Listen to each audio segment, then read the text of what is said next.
20 Seke Balai Ganjur ceritakan sejarah Perang Puputan Badung melalui sendera tari.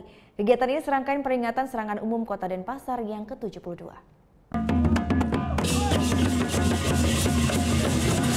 Pemukulan kendang oleh PLT Wali Kota Denpasar Gusti Ngurah Jaya Negara mengawali parade Balai Ganjur memperingati serangan umum Kota Denpasar. Para Seke Balai Ganjur kemudian berparade dari depan kantor Wali Kota Denpasar menuju panggung utama di lapangan Puputan Badung Denpasar.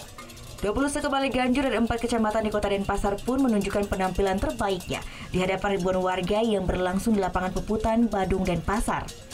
Parade Balai Ganjur se-Kota Denpasar ini adalah rangkaian untuk memperingati serangan umum Kota Denpasar yang ke-72. Sesuai dengan tema parade, masing-masing Seke Balai Ganjur pun membawakan sendera tari yang mengisahkan pertempuran antara rakyat Kota Denpasar dengan tentara Belanda.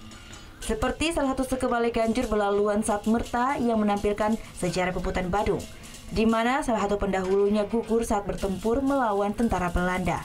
Jadi sejarah Puputan Badung merupakan sejarah yang memang fenomenal ya. Jadi kami mengangkat cerita Puputan Badung juga untuk memberikan edukasi kepada masyarakat bahwa seperti apa perang Puputan itu dulu dan ceritanya seperti apa.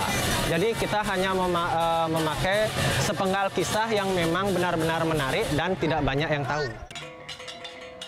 Parade Balai Ganjur yang berlangsung selama 2 hari hingga 12 April 2018 ini bertujuan untuk mengenang peristiwa serangan umum Kota Denpasar yang terjadi pada tanggal 11 April 1946. Juga merupakan suatu media untuk menumbuhkan semangat generasi muda untuk cinta kepada tanah air dan bangsanya, khususnya cinta kepada daerahnya di mana mereka berada saat ini, yaitu Kota Denpasar.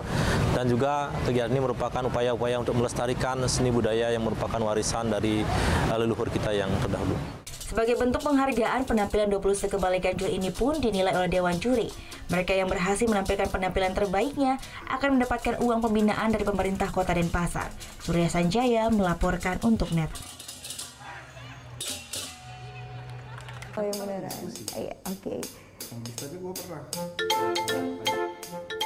Nah, udah kan nonton beritanya? Jangan lupa di-subscribe, di-like, dan juga di-komen ya akun YouTube dari Net Bali. Terima kasih udah subscribe. Yang belum, jangan sampai lupa. Di sebelah sini nih. Notif subscribe.